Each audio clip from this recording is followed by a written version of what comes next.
को यस आज के लेक्चर में हमको यूनिट्स एंड डायमेंशंस इस चैप्टर के अंदर जो इम्पोर्टेंट कंसेप्ट्स है तो वो भी डिस्कस करने हैं और at the same time also we have to see the some MCQs based on this chapter which are asked mostly in the competitive exams. अभी देखो कॉम्पिटिटिव एग्जाम्स की जहाँ तक बात आती है तो उसमें ये जो चैप्टर है मेजरमेंट्स या यूनिट्स एंड डायमेंशंस ये जो चैप्टर है इस चैप्टर के ऊपर जो क्वेश्चंस पूछे जाते हैं वो मोस्टली डायमेंशंस और एरर्स के ऊपर ज्यादा पूछे जाते हैं। तो वही हम थोड़ा सा अच्छी तरह से प्रैक्टिस करेंगे कि किस तरह से उस टाइप के क्वेश्चंस को सॉल्व करना होगा और वो क्वेश्चन सॉल्व करने के लिए क्या क्या बातें जरूरी है तो वो पहले हम डिस्कस करेंगे और उसके बाद फिर क्वेश्चंस भी सॉल्व करेंगे। Yes so let us C.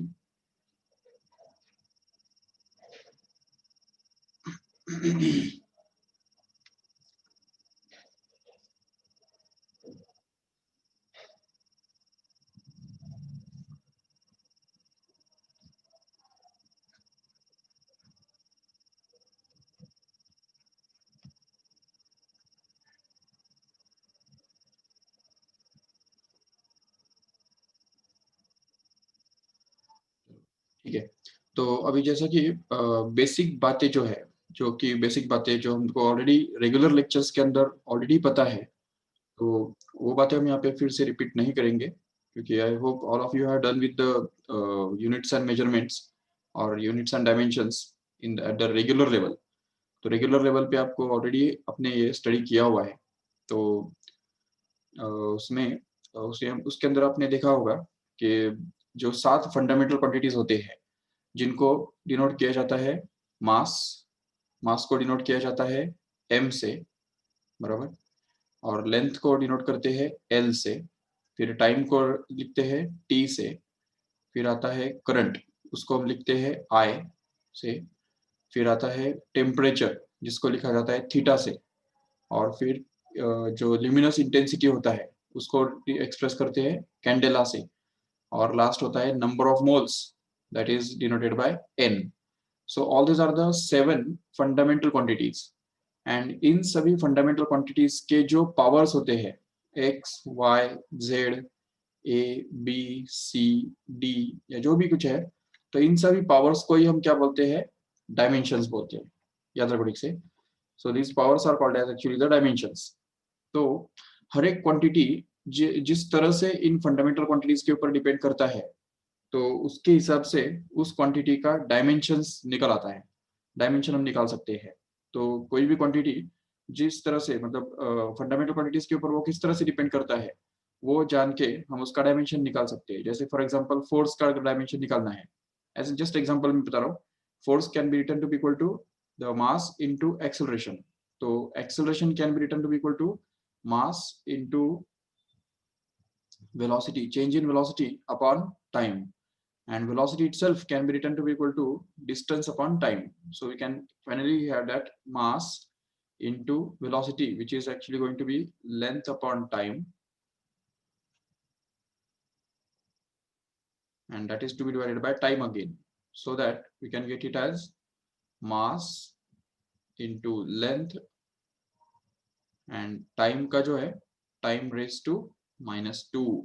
why? because देखो यहाँ पे टाइम का जो पावर है यहाँ पे तो ये टाइम और ये टाइम दोनों टाइम टाइम करके टाइम स्क्वायर हो जाएगा और उसके कारण यहाँ पे टाइम का जो पावर है तो वो -2 मिल जाएगा।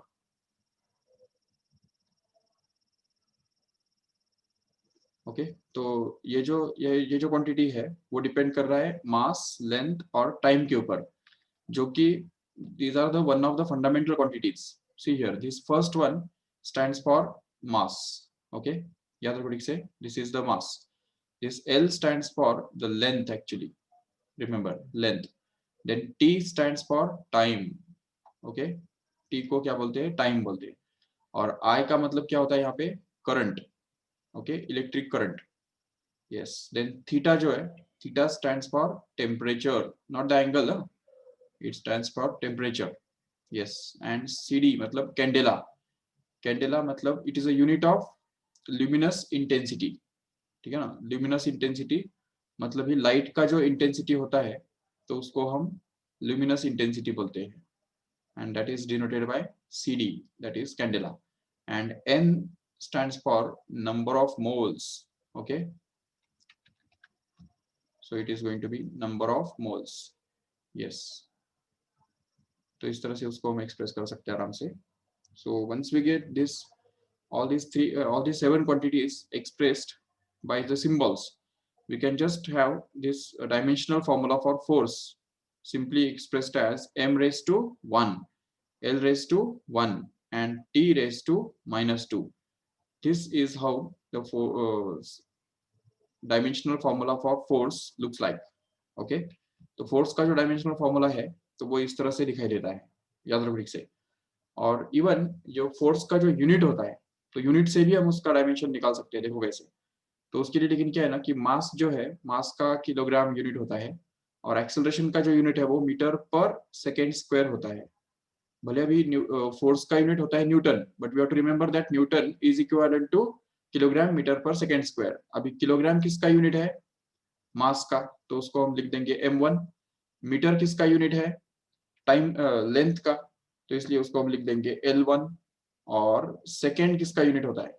It's the unit of time, so therefore we can get it as time raised to 2, but it is in the denominator, so it will go up and becomes t raised to -2 as final. So in this way we can get the dimensions of force. Remember, तो force के जो dimensions है वो हमको इस तरह से मिलते हैं. तो ना सिर्फ फोर्स के बल्कि सारे क्वांटिटीज के जो डायमेंशंस है तो वो हमको इसी तरह से मिलते हैं. सिर्फ जरूरत है उस क्वांटिटी का जो फॉर्मूला पता होने की, और दूसरी बात कि फॉर्मूला एक तो पता होना चाहिए, दूसरी बात कि वो फॉर्मूला ऐसा होना चाहिए, उस फॉर्मूला के अंदर जितने भी सारे क्वांटिटीज इन्वॉल्व है वो सारे क्वांटिटीज किस तरह से फंडामेंटल क्वांटिटीज के ऊपर डिपेंड करते हैं वो हमको पता होना चाहिए, या एटलीस्ट उन सब का डायमेंशंस हमको पता होना जरूरी है.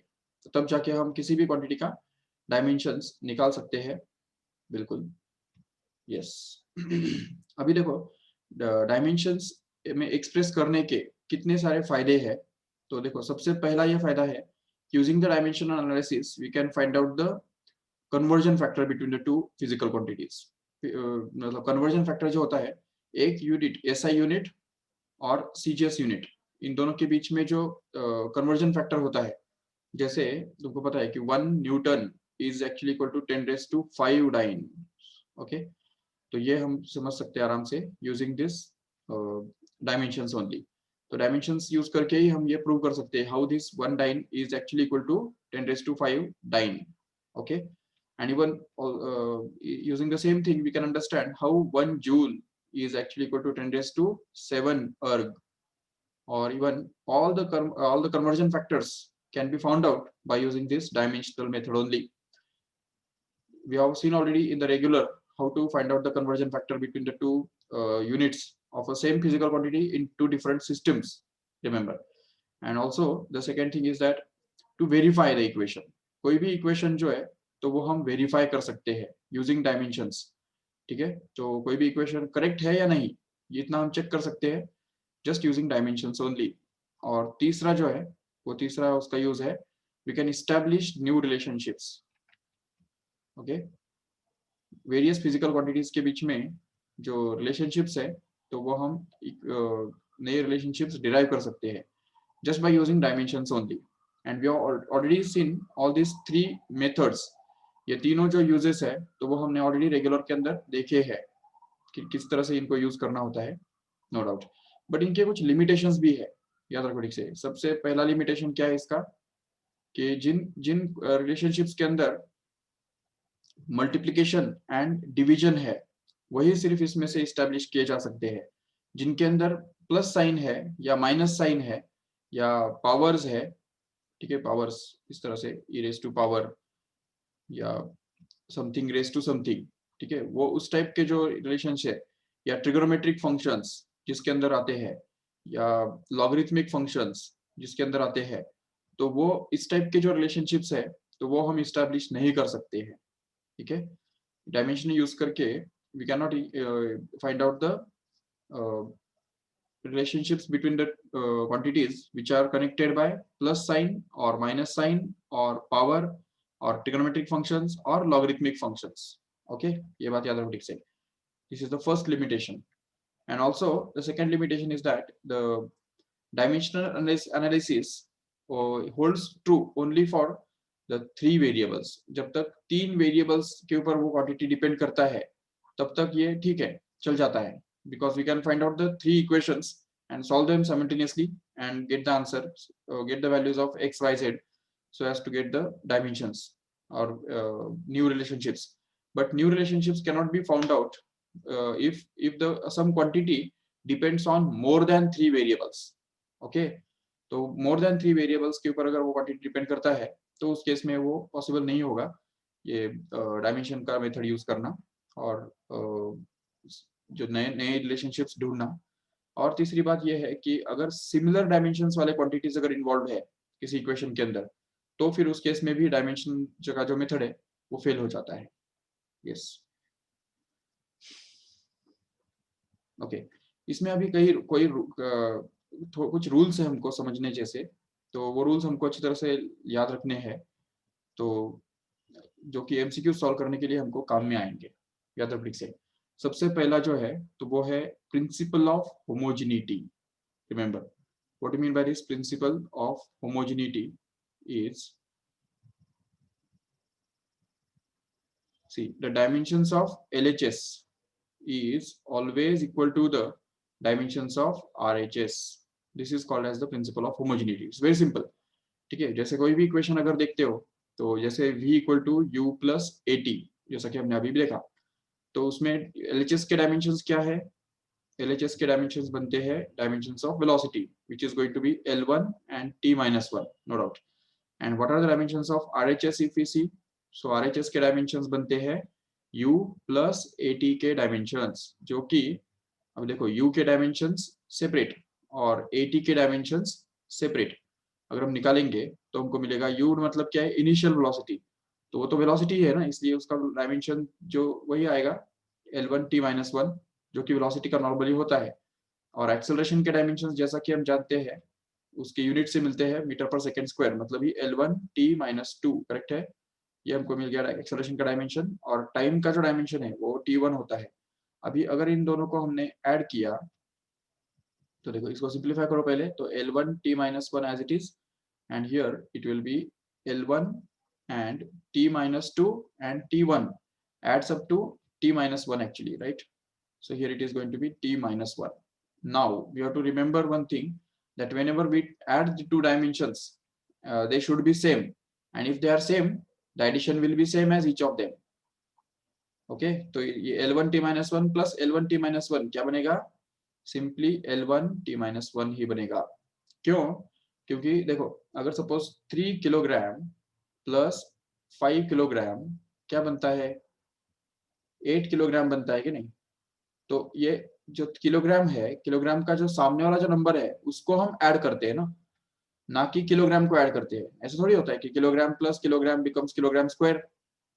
नहीं, ऐसा कभी नहीं होता है. तो इसलिए kilogram and kilogram can be added basically, and whatever is the addition we will get the unit of that addition to be same as each of these quantities involved here. तो मीटर के अंदर beta ही add किया जा सकता है. अगर suppose हमको निकालना है 30 मीटर प्लस 40 मीटर तो कितना आएगा? वी कैन से 70 मीटर.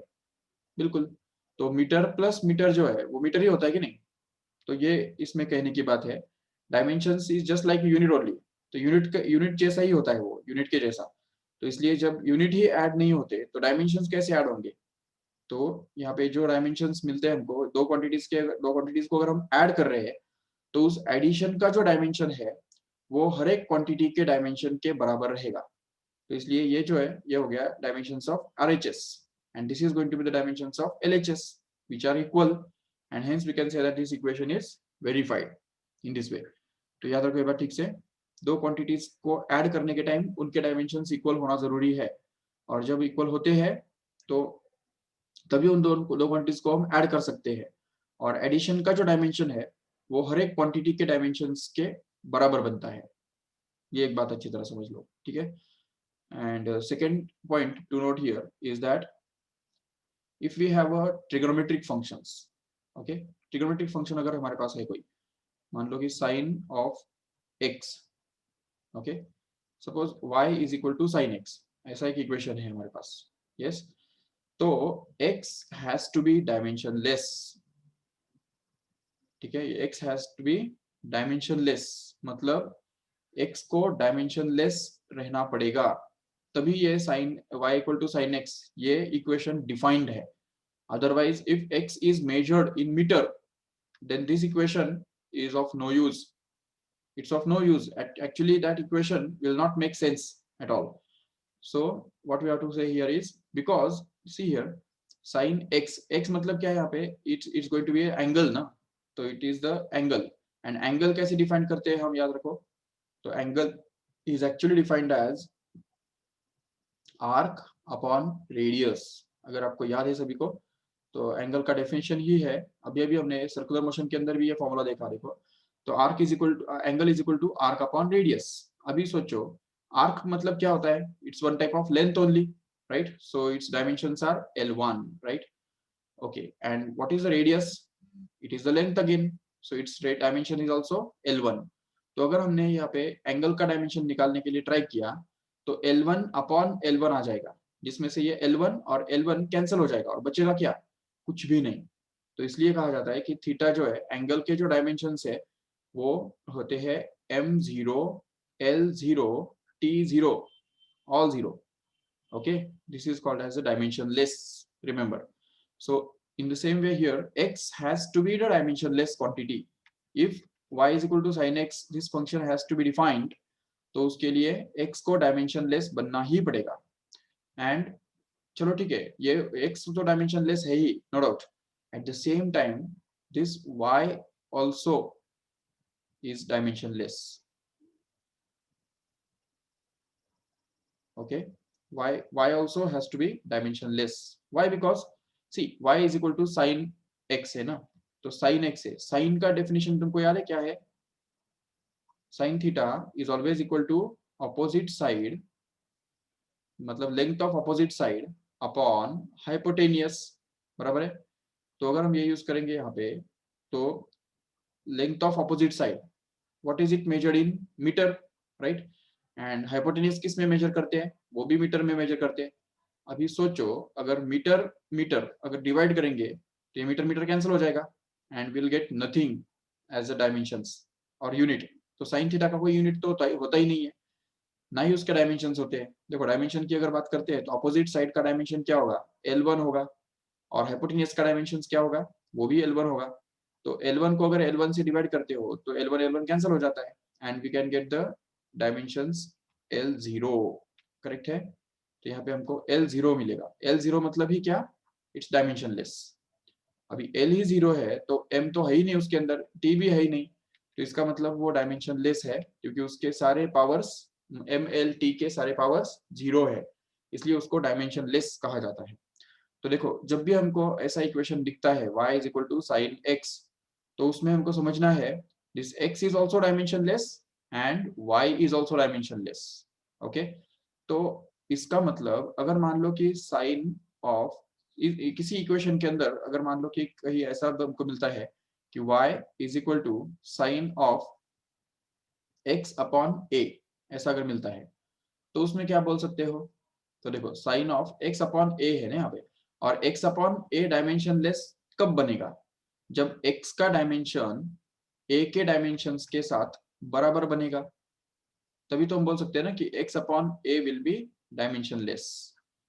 तो x अपॉन a डायमेंशनलेस मतलब M0 L0 T0 ऐसा कभी रहेगा, सब 0 0 0 रहेगा जब x का डायमेंशन और a का डायमेंशन सेम रहेगा, तभी ऐसा बोल सकते हैं कि x, ये साइन साइन इनवर्स जो है, सॉरी, तो sine of x upon a ये जो फंक्शन है वो डिफाइंड होगा जरूर. और at the same time if suppose we have y is equal to sine of suppose something AB, ऐसा है सपोज, ठीक है, तो क्या बोल सकते हैं AB के डायमेंशंस जो है वो 0 0 0 होने चाहिए, मतलब m0 l0 एंड t0 ऐसा होना चाहिए ए बी का डायमेंशन, राइट। तो ए का जो भी डायमेंशन है उसका उल्टा डायमेंशन बी को होना पड़ेगा, तब जाके इन दोनों की जो प्रोडक्ट है उसका वो 0 बनेगा।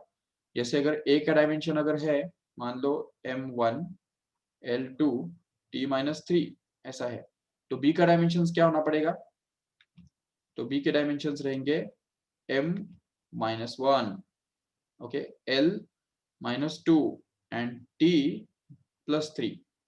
तभी जाके इन दोनों को जब हम मल्टीप्लाई करेंगे तब ए बी जो है वो प्रोडक्ट एक्चुअली डायमेंशनलेस बनेगा। देख करके देखो, m1 into m-1 becomes m0, right? This l2 multiplied with l-2 becomes l0 once again, and t-3 and t+3 just becomes t raised to 0 once again. And that's why if ab, यहाँ पे अगर sign के bracket में अगर A B आ जाता है तो इसका मतलब ये होगा कि ए का डायमेंशन बी के डायमेंशंस के ऑपोजिट होना चाहिए, याद रखो ठीक से। And at the same time sine of x minus A, ये जो पूरा क्वांटिटी है वो भी डायमेंशनलेस रहने वाला है, ठीक है। Sine of x minus a is also going to be dimensionless. इसका मतलब अगर मान लो कि ऐसा कुछ है कि ये सपोज y, ऐसा एक इक्वेशन है y is equal to a into sine t या साइन ओमेगा t, ऐसा कुछ इक्वेशन है। तो देखो y का डायमेंशन, क्योंकि ये साइन ओमेगा t का तो कोई डायमेंशन है ही नहीं, it's just like a number, right. So if this is a number then dimensions of y must be same as dimensions of a here, okay। तो dimensions of y and dimensions of a must be equal because sin omega t ये पूरा जो चक है it's going to be a constant or it's going to be a number, and because of that number doesn't have any dimensions, it is just like saying y is equal to 2a, ऐसे ही हो गया वो, ठीक है। ये sin omega t जो है वो पूरा ऐसे ही काम करेगा जैसे कि यहाँ पे 2 काम कर रहा है। अभी 2 को हम तो हम लेते ही नहीं है डायमेंशंस के अंदर, हमको ऑलरेडी पता है कि अगर यहाँ पे ये इक्वेशन को अगर डायमेंशन फॉर्म में अगर हमको लिखना है तो कैसे लिखेंगे, dimensions of y is going to be equal to dimensions of a, just because 2 doesn't have any dimensions because it's a number, number कोई यूनिट नहीं होता है, ना ही कोई डायमेंशंस होता है। तो ये बात अच्छी तरह से याद रखो, ओके। साइन के ब्रैकेट में जो भी क्वांटिटी है वो डायमेंशनलेस होता है, और sign along with the quantity inside it will be also dimensionless, okay।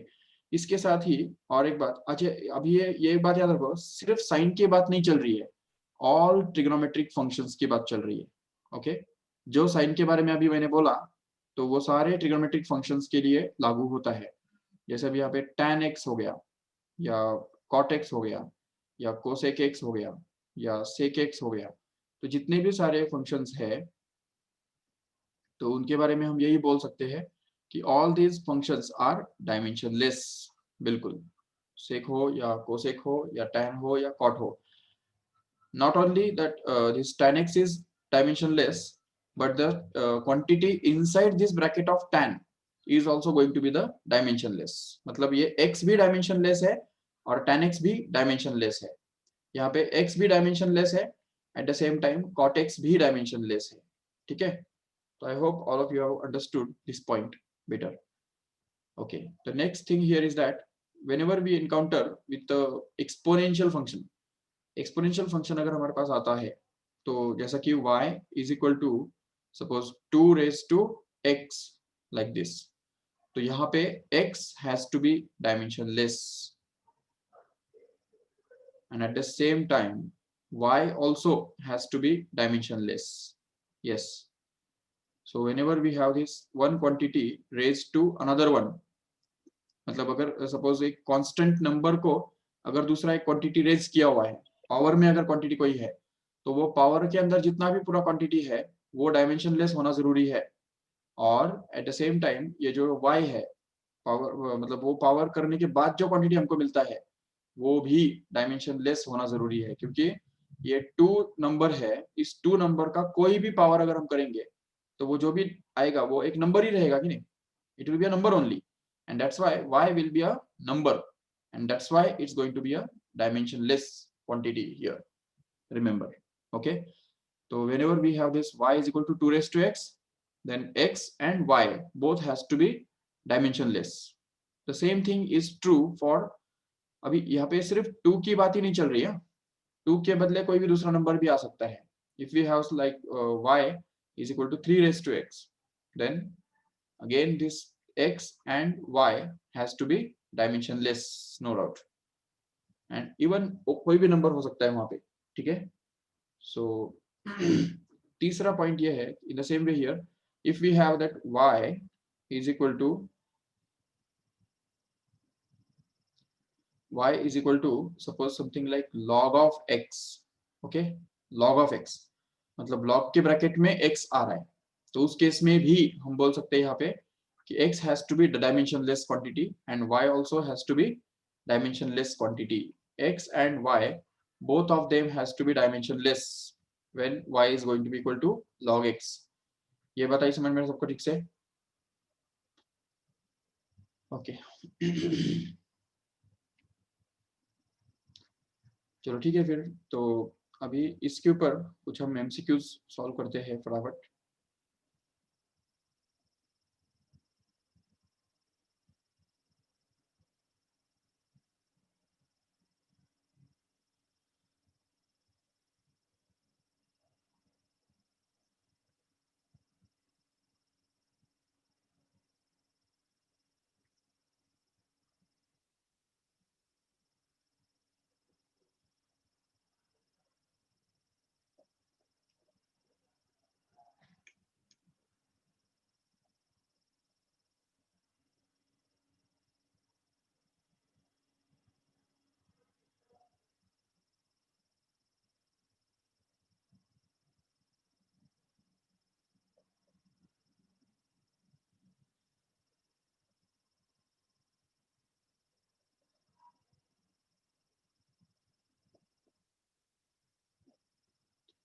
Okay, just see this question here.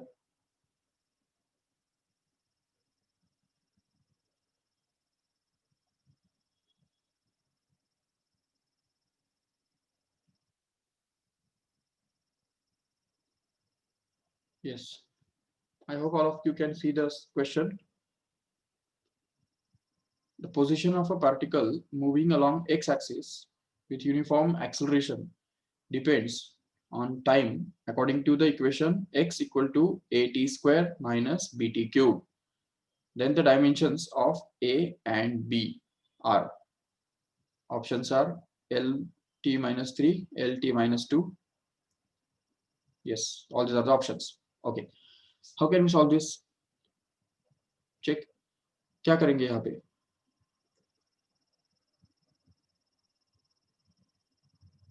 देखो क्या दिया हुआ यहाँ पे कि x is equal to at square minus bt cube, ऐसा दिया हुआ है, राइट? तो अगर हम ये एज इट इज कॉपी करेंगे यहाँ पे, x is equal to at square minus bt cube. Okay, and यहाँ पे क्या बोला है उन्होंने कि position of the particle moving along x axis with uniform acceleration depends on time. तो यहाँ पे टाइम माना कौन है? ये देखो, ये t मतलब टाइम है, यहाँ पे दिख रहा है वो ठीक से. यस, और ये जो डिस्प्लेसमेंट है, position of the particle along x axis बोला है ना उन्होंने, तो इसका मतलब ये x क्या हो गया? It's going to be the distance, right? तो यहाँ पे x का जो डायमेंशंस है वो इन दोनों क्वांटिटीज के डिफरेंस के बराबर है, बराबर? तो जब डिफरेंस हम निकालते हैं तो डिफरेंस के अंदर हर एक क्वांटिटी का डायमेंशन इक्वल होना जरूरी है कि नहीं? तो इसका मतलब यहाँ पे at स्क्वायर का जो डायमेंशन है वो bt क्यूब के डायमेंशन के बराबर होना जरूरी है. और एट द सेम टाइम ये दोनों डायमेंशंस है, ये दोनों डायमेंशंस इस x के डायमेंशंस के बराबर होना जरूरी है. तो ये देखो, इसको x के बराबर होना पड़ेगा जरूर. अभी इसमें क्या है ना कि ये a जो है उसका डायमेंशन हमको भले पता नहीं है, ठीक है, बट t स्क्वायर, t मतलब टाइम है ना, तो टाइम का डायमेंशन तो हमको पता है already, it's t1, right? So we can say that this here it will be t1 और उसका स्क्वायर, करेक्ट है, which has to be equal to, अभी dimensions of b are not known, no doubt, but t मतलब time है, तो इसलिए यहाँ पे t का डायमेंशन जो है वो t आ जाएगा, सिर्फ कैपिटल T. एंड उसका क्यूब एज इट इज बनेगा, and that is has to be equal to dimensions of this x. What is this x here? It is a displacement. तो डिस्प्लेसमेंट मतलब ही यहाँ पे डिस्टेंस हो गया और लेंथ ही हो गया. वो लेंथ का डायमेंशन क्या होता है? l होता है, l, राइट. तो इसलिए यहाँ पे हमने इसको लिख दिया l. अभी इसको सिंप्लीफाई करो तो देखो ये पार्ट और ये लास्ट वाला पार्ट अगर हम इक्वेट करते हैं तो हमको एक इक्वेशन मिलेगा जो कि dimensions of a into, sorry, just wait.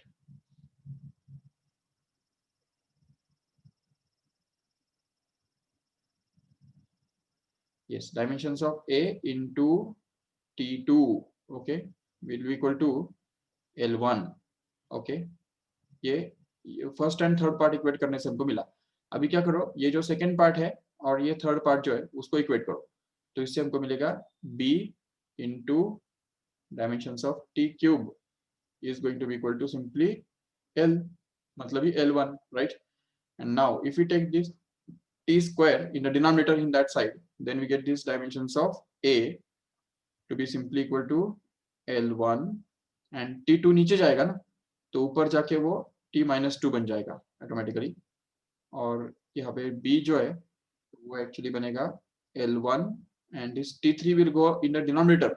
But denominator का जो क्वांटिटी है वो हम न्यूमरेटर में लिख सकते हैं with its power negative, so it will B t-3 here.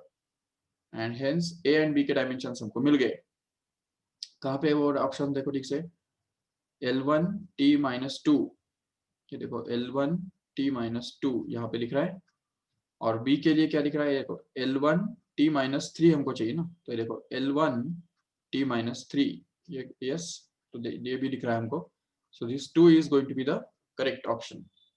Yes,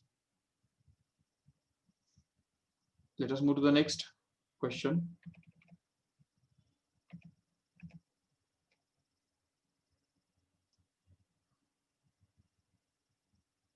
I hope you can see the question.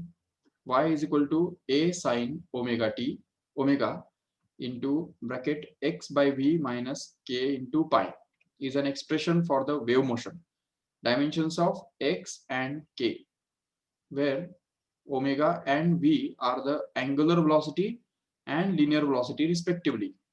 r.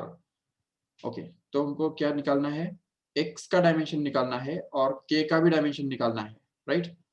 और दिया क्या है हमको, omega is angular velocity and v is the linear velocity.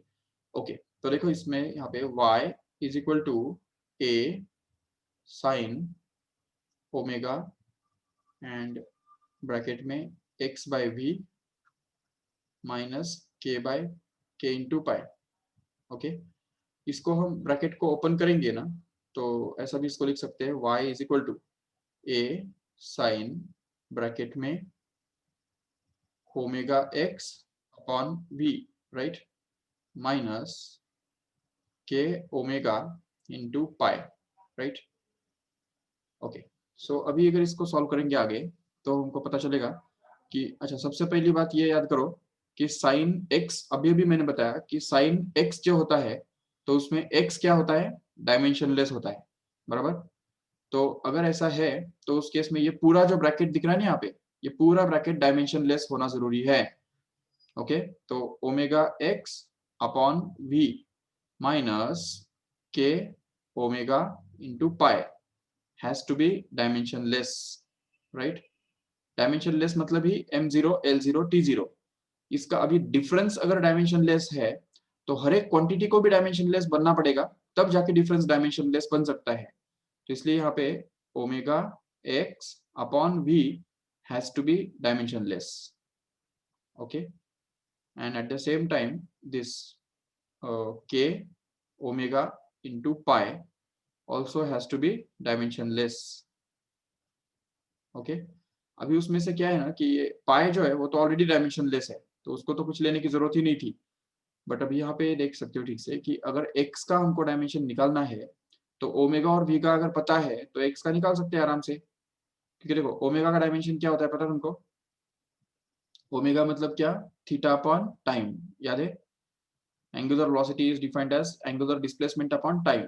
तो अभी एंगुलर डिस्प्लेसमेंट का तो कोई डायमेंशन होता नहीं है, बाकी टाइम का तो होता है, तो इसलिए यहाँ पे आ जाएगा 1 अपॉन टी, एंड 1/t1 मतलब क्या बनेगा, वो ओमेगा का डायमेंशन क्या बनेगा, वो बनेगा t⁻⁻1।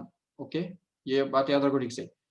अच्छा, तो अगर x का डायमेंशन हमको चाहिए तो ये v का डायमेंशन ऊपर जाएगा उधर, और ओमेगा का डायमेंशन जो है वो हमको नीचे लेना पड़ेगा इधर। यस, सो इसको अगर सॉल्व करेंगे आगे तो हमको मिलेगा वेलोसिटी। वेलोसिटी का डायमेंशन क्या होता है, L1 t-1, right? And what are the dimensions of omega here? See it here, we have just found it out. It's going to be t-1, right? So ये t-1 और ये t-1 अगर cancel कर दो तो बचेगा क्या, simply L1, right? So this is going to be the dimensions of x. And what about k? तो अभी देखो ये जो इक्वेशन है हमारे पास, ये वाला इक्वेशन हमको सॉल्व करना है अभी आगे। तो उसके लिए देखो dimensions of k into omega, pi को तो कोई डायमेंशन है ही नहीं, so just forget about it, and that is going to be dimensionless, right? तो ये अगर डायमेंशनलेस है तो वो कभी हो सकता है जब k का डायमेंशंस 1/ओमेगा के डायमेंशंस के बराबर हो, और ओमेगा का डायमेंशन ऑलरेडी कितना है, t⁻⁻1 है, राइट? तो फिर k का डायमेंशन कितना आएगा, t⁻+1 आएगा, और क्या आएगा, तो इसलिए t⁻+1, t1 is going to be the dimensions of k here. Okay,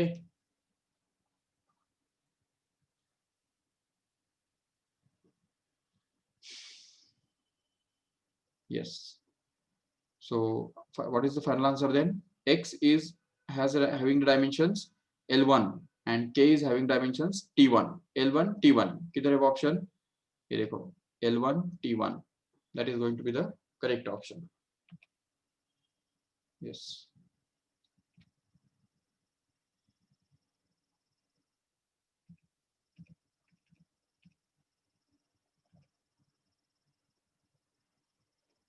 read this question. Next one, s is equal to a plus bt plus ct square plus d by t plus e by f minus t square. Okay, s is the displacement and of the body, and t is the time, and dimensions of f we want to find out. देखो अब ये interesting question है, थोड़ा देख सकते हो ठीक से।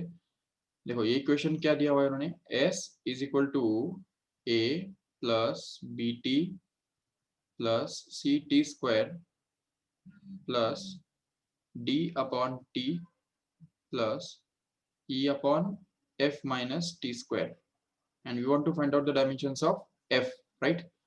So better let us go to the board.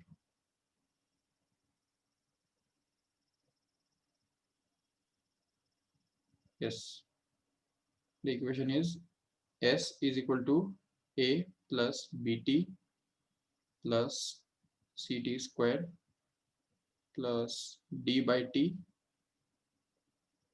plus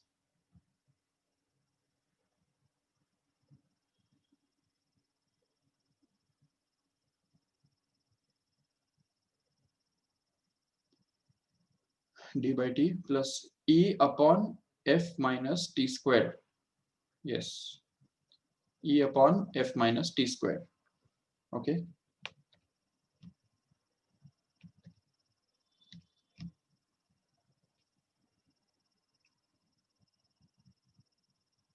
e upon f minus t square.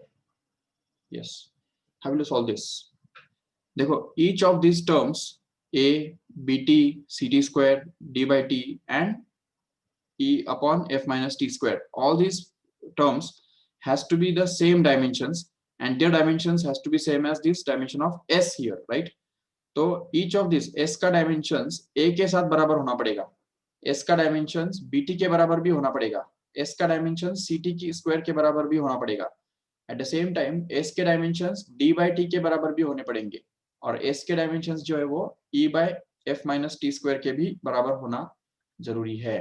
Okay, but अभी इतने सारे इक्वेशंस हमको बनाने पड़ेंगे तो वो एक्चुअली उसका कोई जरूरत नहीं है। एक्चुअली हमको ये ई एफ का डायमेंशन निकालना है, बराबर? तो उसके लिए सिंपली ये जो s का डायमेंशंस और ये जो लास्ट टर्म दिख रहा है यहाँ पे उसका डायमेंशंस इक्वेट करना सफिशिएंट हो जाएगा। ओके, तो just equate the dimensions of S has to be same as the dimensions of E upon F minus T square. Actually, dimensions of all quantities must be equal, but we are not going to get anything from by equating those. But when we have to find out this F here, so we have to equate just the LHS and the last term in this RHS here. Okay, let us do that. So अभी S मतलब क्या है यहाँ पे? Time, S मतलब ही displacement है, right? तो इसलिए वो लेंथ के डायमेंशन का बन जाएगा. L1 उसको हम डिनोट कर देंगे. चलो ठीक है. अभी यहाँ पे E का जो डायमेंशन है तो वो एज इट इज, और नीचे F माइनस टी स्क्वायर का dimension as it is. Okay, but अभी इसमें एक बात नोट करो कि F में से हम टी स्क्वायर माइनस कर रहे हैं. इसका मतलब जरूर dimensions of F has to be same as the dimensions of t square, otherwise the subtraction would itself would not be possible. Okay, तो अगर f और t square के डायमेंशंस अगर इक्वल नहीं होते तो सब्ट्रैक्शन ही पॉसिबल नहीं होता. तो अगर सब्ट्रैक्शन यहाँ पे हमने किया है, इसका मतलब ही उन दोनों का डायमेंशन सेम है, तब तो हम सब्ट्रैक्ट कर रहे हैं ना उनको. तो जब अगर हम उसको सब्ट्रैक्ट कर रहे हैं तो इसका मतलब उनके डायमेंशन सेम होने ही चाहिए, तभी वो सब्ट्रैक्ट होंगे. इसलिए फिर यहाँ पे f और टी स्क्वायर के डायमेंशन हम इक्वेट करेंगे तो हमको मिल जाएगा f का डायमेंशन जो कि टी स्क्वायर के बराबर, और t मतलब क्या है? टाइम, तो वो बन जाएगा टाइम का square. That's all. That is we have asked here. देखो कितना सिंपल क्वेश्चन का आंसर है. बिल्कुल, f is going to be having the same dimensions as that of t square because it is going to get subtracted from that. Okay, but even इससे भी आगे जाके इसको यूज करके हम E के भी डायमेंशंस निकालते हैं, पता है, निकाल सकते हैं. पता है कैसे? देखो, अगर यहाँ पे हम L1 डाल देते हैं, dimensions of E we don't know how much it is, but surely we know the dimensions of this difference. What is the dimension of this difference? Same as this each of these quantities. ये जो F का dimension होगा, जो t square का dimension होगा, वही तो F minus t square का भी डायमेंशन होगा, जो कि टी स्क्वायर के बराबर है. ये देखो, तो इसलिए यहाँ पे डिनोमिनेटर में यहाँ पे आ जाएगा टी स्क्वायर. करेक्ट है, t square. And if we take this t square in that side, then we are able to get the dimensions of E, that is L1 and t square. That's it. So these are dimensions of E. But हमको E के dimension नहीं पूछे है, F के पूछे है. तो F के तो और ही सिंपल है. No doubt we can do it fast. Yes. So the dimensions of F are t square only. So this fourth one is going to be the correct answer. Okay.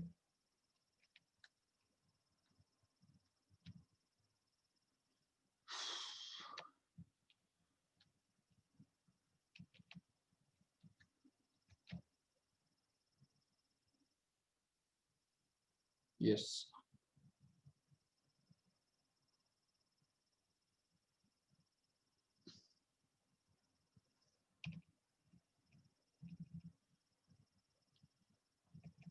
Okay, so let us try to solve the more MCQs of the same type next time. ठीक है, तो next lecture में हम और इसी type के MCQs solve करेंगे जरूर. सो यहाँ पे फिर हम ये लेक्चर एंड करते हैं. Thank you all of you.